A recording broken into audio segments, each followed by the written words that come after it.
तो जैसे मेरे को चश्मा है सर, अगर मैं अभी चश्मा उतार दूं तो दूर का ब्लर दिखता है, तो क्या मेरा चश्मा भी हट सकता है? आप इस प्रयोग को करके देखें। साथ में मैं आपको एक चीज़ और बता रहा हूँ, इस बीमारी में बहुत अच्छा लाभ करता है। ये आयुर्वेद की बहुत प्रसिद्ध दवा है और इस दवा से मैंने बहुत लोगों के चश्मे उतरवाए हैं। आयुर्वेद में हमारे ग्रंथों में स्पष्ट लिखा है कि ऐसा कोई बीमारी आंखों की नहीं है जो इस प्रयोग से नष्ट ना हो। नमस्कार दोस्तों, मैं हूं Himanshu Bhatt. The health show में आज की वीडियो मेरे साथ साथ आप लोगों के लिए भी बहुत ज़्यादा फायदेमंद साबित होने वाली है, क्योंकि आज की इस वीडियो में हम डॉक्टर दीपक कुमार जी से जानेंगे कि कैसे हम आयुर्वेद के माध्यम से अपनी आंखों की रोशनी बढ़ा सकते हैं, यानी कि अपनी आईसाइट को मजबूत कर सकते हैं। और ये जैसा आपने देखा कि मुझे भी चश्मा लगा हुआ है, तो ये मेरे लिए भी बहुत ज़्यादा फायदेमंद होने वाली है कि कैसे हम घरेलू नुस्खों से अपनी आईसाइट को स्ट्रॉन्ग कर सकते हैं। सर, आपको मेरा प्रणाम। प्रणाम भगवान। आज के टाइम में लोगों की आंखें इतनी कमजोर क्यों हो रही है? क्योंकि हम जैसों की कमजोर हो गई, अब छोटे छोटे बच्चों की कमजोर हो रही है। हिमांशु जी, उसमें कहीं ना कहीं थोड़े से हम ही दोषी हैं। हाँ जी। आपने देखा होगा, पहले माँ बाप हर दिवाली पर काजल फाड़ते थे। हाँ और वह काजल बच्चों का अंजन करते थे जी। तो उनकी आंखों की रोशनी बरकरार रहती थी। गाय के घी का अंजन बनाते थे, काजल बनाते थे, उसमें गाय के घी का अंश भी आता था। और जब आंख में लगता था, हल्की सी झाल मारते तो गंदा पानी निकल जाता था। हाँ। लेकिन आज के समय में सब लोग इस अंजन को भूल गए। बनाना तो बहुत दूर की बात है, अंजन करना भी कोई पसंद नहीं करता जी। दूसरा, पहले बहुत अच्छा वातावरण था। और आपने देखा होगा, जब कोरोना काल आया और लॉकडाउन हुआ, दूर तक बहुत क्लियर दिखता था। हाँ जी। लेकिन वह स्थिति हम लंबे समय बरकरार नहीं कर सके। आज वायुमंडल फिर पुनः बहुत ज़्यादा प्रदूषित हो गया जी। और हम आंख बंद करके सो सकते हैं, लेकिन सब काम नहीं कर सकते।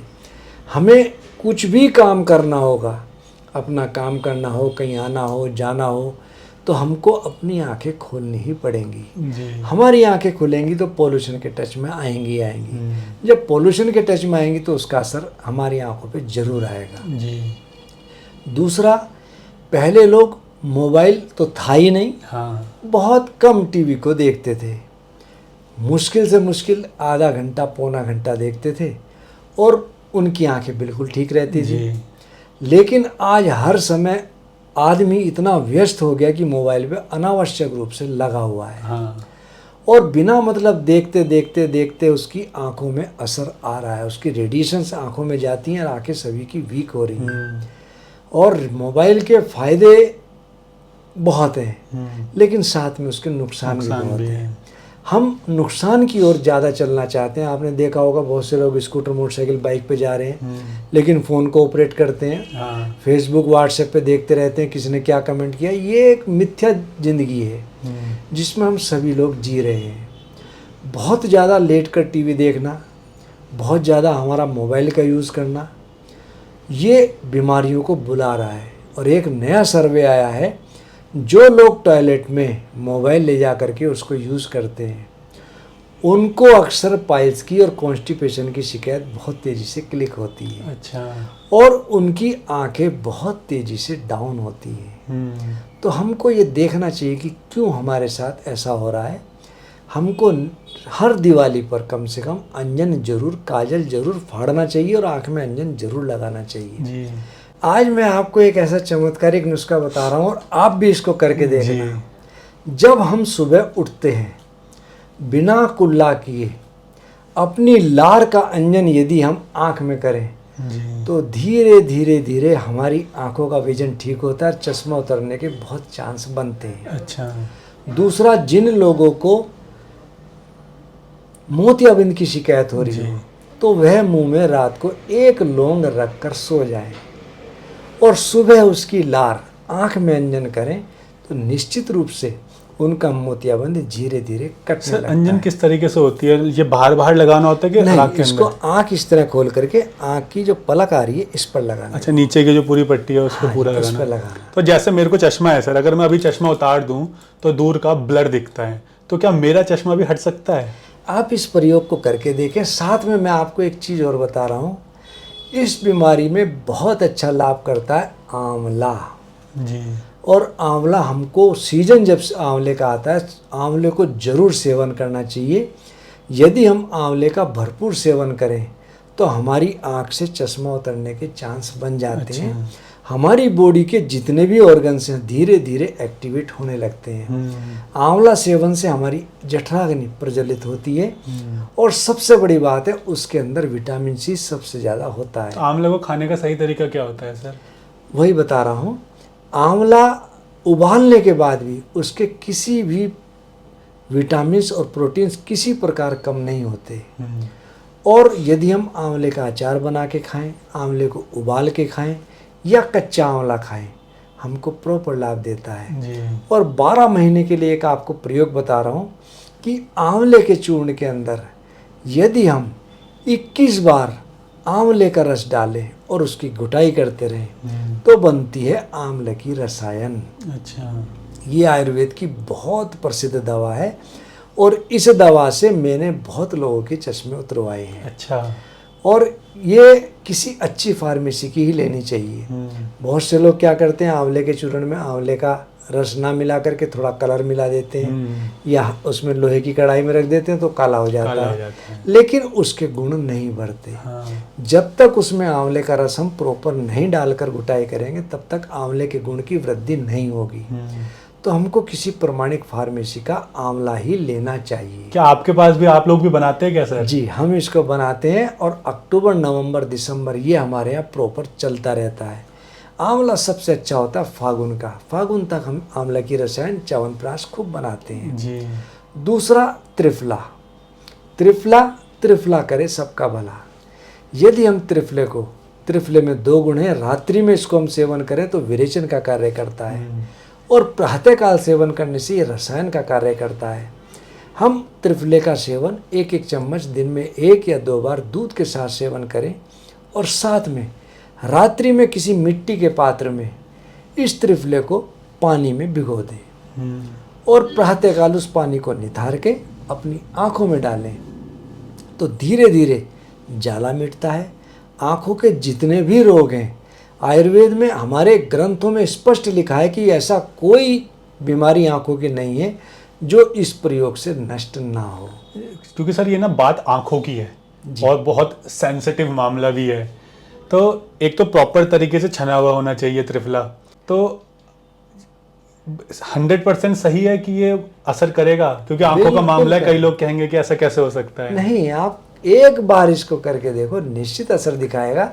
लेकिन हमको त्रिफला या तो किसी पंसारी से साफ मात्रा में हो या किसी प्रमाणिक फार्मेसी का हो और इनमें किसी प्रकार का कोई प्रिजर्वेटिव नहीं होना चाहिए। क्योंकि त्रिफला बिल्कुल प्योर होना चाहिए, क्योंकि अगर प्योर नहीं होगा तो फिर वो आंखों को नुकसान पहुंचा सकता है। और इससे हटके एक आयुर्वेद में घी बनता है महात्रिफला घृत, जिसमें त्रिफले की मात्रा बहुत ज़्यादा होती है। हम इसमें जो फार्मूला है, इन दवाइयों को लेते हैं, उसको पानी में खूब उबाल लेते हैं। उबालने के बाद उसको छान लेते हैं। छानने के बाद उस पानी को घी में मिलाते हैं। लोग बाजार का घी लेते हैं, लेकिन मैं इतना कहूँगा कि यदि गाय का घी है तो ये अपना असर दिखाता है, अन्यथा असर नहीं दिखाता। और उस घी में उस पानी को मिला के बहुत हल्की आंच पर पकाएं तो पानी उड़ जाता है, दवाइयों का अंश घी में रह जाता है। तो जब पानी पूरा उड़ जाए उसको छानकर निथार कर हम रख लें और प्रतिदिन 1 चम्मच महात्रिफला घृत की गर्म दूध के साथ सेवन करें तो बहुत लाभ मिलता है। और जिन लोगों की आईसाइट बहुत तेजी से गिरती है उसके लिए एक आयुर्वेद में दवा है सप्तामृत लोह। सप्तामृत लोह में 7 चीज़ें होती हैं, जिसमें हरड़, बहेड़ा, आंवला यानी कि त्रिफला, चौथा मुलहटी, 5वां लोह भस्म, 6ठा गाय का घी और 7वां शहद। इन सब को मिला करके बनता है सप्तामृत लोह। लेकिन अधिकतर फार्मेसियाँ इसमें गाय का घी और शहद नहीं मिलाती। और यदि मिलाए तो उसमें हल्की सी नमी मिल जाए या पड़ जाए, नमी सोख ले तो फुई लगने के चांस रहते हैं। तो आंवले के जो हमने आंवले की रसायन बनाया उसमें सप्तामृत लोह मिला करके महात्रिफला घृत आधी चम्मच और शहद 1 चम्मच मिलाकर सेवन करें तो आँखों के हर प्रकार के रोग निश्चित रूप से नष्ट होते हैं। सर जैसे आपने जो चीज़ें बताई है तो कई मतलब मेरे को खुद को सुन के ऐसा लग रहा है कि अगर मेरी आंखें कमज़ोर है और मुझे घर पे बनाना चाहूँ तो मुझे थोड़ा मुश्किल लग रहा है बनाना। तो क्या मेरे को भी क्या ये मार्केट में बने बनाए मिल सकते हैं जो ओरिजिनल हो 100%? बिल्कुल मिल सकते हैं, और मैं इनको बनाता हूँ, आप इसको कहीं भी टेस्ट करा सकते हैं, बहुत अच्छा ये प्रयोग है। अच्छा दूसरा आपको एक हटके और प्रयोग बताता हूँ, जी। गुलाब जल। और गुलाब जल मार्केट में जो मिलता है, बहुत नीचे छोटे अक्षरों में लिखा होता है नॉट फॉर एक्सटर्नल यूज़। हाँ। वो सेंटेड होता है। हाँ आप घर में गुलाब जल बनाएं, गुलाब के फूल लें, उनको साफ कर लें और कुकर में भिगो के रख दें। प्रातःकाल कुकर का ढक्कन बंद करें और विसल की जगह विसल निकाल लें और उसमें एक पाइप लगा दें। पाइप रबड़ का टुकड़ा हो, थोड़ा सा लंबा हो, तो जब हल्की आंच पे पकाएंगे तो पानी की भाप जो उड़ेगी वो पाइप के थ्रू ड्रॉप बाय ड्रॉप गिरती जाएगी। ये हमारा बन गया प्योर गुलाब जल। इसकी यदि हम 3-3 बूंद दिन में 3-4 बार आंखों में डालें तो बहुत लाभ मिलता है। और इस प्रयोग से मेरे पास कुछ ऐसे लोग आए जिनकी आंखें बिल्कुल सूख जाती थी, ड्राई हो जाती थी, और इसमें बहुत चुटकी भर हम लाल फिटकरी मिला करके डालें तो तब भी हमको बहुत लाभ मिलता है। जिन लोगों की आंखों में जाला पड़ गया हो, पड़वाल हो रही हो, या आंखों से धुंधला दिखाई देता हो, आई साइट बहुत तेज़ी से वीक हो रही हो, इस प्रयोग को करके देखें, निश्चित रूप से लाभ मिल जाएगा। और ये प्रयोग ऐसा है जो कोई भी व्यक्ति घर में कर सकता है। हाँ, ये बहुत आसान है, मतलब गुलाब जल वाला प्रयोग। और इसमें विशेषकर बाजार में मिलने वाले मिलावटी गुलाब जल से बचो, नुकसान दे सकते हैं। सर, आपने जितने भी प्रयोग बताए घरेलू नुस्खे, क्या ये छोटी उम्र के बच्चे भी कर सकते हैं या बच्चों के लिए अलग है? बिल्कुल कर सकते हैं, कहीं कोई दिक्कत किसी भी उम्र का व्यक्ति से कर सकता है, कोई भी कर सकता है। सर, आपने जितने भी नुस्खे बताए, ये मैं ये तो नहीं कहूँगा कि आपकी आंखों की रोशनी बिल्कुल 100% ठीक हो जाएगी, क्योंकि ऐसा दावा करना एक गलत भी है और मेडिकल एथिक्स के अगेंस्ट भी है। तो लेकिन फिर भी ये जानना चाहूँगा कि कितने टाइम में असर दिखाना शुरू करते हैं? मैं सभी को एक बात कहता हूँ, सिर्फ और सिर्फ 2 महीना करके देखें। हाँ। आपको लाभ मिलेगा। अगर आप 100% ठीक नहीं होते, लेकिन काफ़ी हद तक तो हम अपने आप को लाभ सुधार मिलता कर है। सकते हैं। किसी व्यक्ति की, किसी बच्चे की आईसाइट बहुत तेज़ी से डाउन हो रही हो, इसको करके देखें, उसको लाभ मिलेगा। एक चमत्कारिक प्रयोग और बता रहा हूँ जो कोई भी व्यक्ति घर में इसको कर सकता है। आप 50 ग्राम काली मिर्च ले लें, उसको बारीक पाउडर कर लें, तो ये पाउडर पूरा 50 ग्राम ही होना चाहिए। हाँ। दूसरा 200 ग्राम धागे वाली मिश्री, हाँ जी। आप इसको कूट लें, और कूटने के बाद इसका चूर्ण भी पूरा 200 ग्राम होना चाहिए जी। और 250 ग्राम सिर्फ और सिर्फ देसी गाय का घी। हाँ जी। आप इन तीनों को ले लें, गाय के घी को गर्म करें तो पिघल जाएगा। आप काली मिर्च और मिश्री इसमें मिला दें जी, और मिला करके रख लें, और इसको दिन में 2 बार 1-1 चम्मच हम गाय के दूध के साथ सेवन करें तो आँखों की हम जो बीमारियां हैं उसमें बहुत लाभ मिलेगा जी। और ये प्रयोग जिन लोगों को कंजक्टिवाइटिस बहुत तेज़ी से क्लिक करता हो, ये किसी चमत्कार से कम नहीं है। आँखों की रोशनी बढ़ाएगा, आँखों की जितनी भी हमारी बीमारियां हैं उसमें ये लाभ दिखाई देता है। तो सर, आपका बहुत बहुत धन्यवाद कि आपने आँखों के नुस्खे हमारे साथ शेयर करे। उम्मीद करते हैं आँखों की बीमारियों को दूर करने में, या कहें कि आँखों की अपनी आईसाइट को बढ़ाने में, आँखों की रोशनी को बढ़ाने में ये नुस्खे आपकी मदद कर सकते हैं। लेकिन फिर भी कहना चाहूँगा कि अगर आपको आँखों से जुड़ी कोई समस्या है तो डॉक्टर से मिलकर पर्सनली कंसल्ट करना बहुत ज़रूरी है, क्योंकि ये नुस्खे आपकी मदद कर सकते हैं। लेकिन हमें भी नहीं पता और आपको भी नहीं पता कि आपको आँखों से जुड़ी कैसी कंडीशन है जो डॉक्टर के बिना ठीक हो सकती है, नहीं हो सकती। इसलिए पहले डॉक्टर से मिलिए, डॉक्टर से कंसल्ट कीजिए और जैसा डॉक्टर कहता है उसके हिसाब से ही आप इनका उपयोग कीजिए। अगर आप सर से कंसल्ट करना चाहते हैं तो सर का एड्रेस और कॉन्टैक्ट नंबर नीचे डिस्क्रिप्शन और पिन कमेंट में आपको मिल जाएगा। और जितनी भी दवाइयाँ सर ने बताई है ये सर के पास भी मिलती है, तो आप इनसे भी परचेज कर सकते हैं। या आपको लगता है कि आप किसी ऐसे इंसान को जानते हैं जिस पर आपको भरोसा है और उसके पास मिले, तो आप वहाँ से भी ले सकते हैं। लेकिन सर का कॉन्टैक्ट डिटेल और नंबर सबको डिस्क्रिप्शन और पिन कमेंट में मिलेगा। अगर आपकी आंखों से जुड़ी या कोई सी भी बीमारी हो आपके शरीर से जुड़ी है तो आप उससे क्वेश्चन कमेंट सेक्शन में पूछ सकते हैं। हम अलग अलग डॉक्टर्स के माध्यम से कोशिश करेंगे आपकी प्रॉब्लम का सॉल्यूशन दे, ताकि आप इलनेस से वेलनेस की तरफ बढ़ सके। धन्यवाद।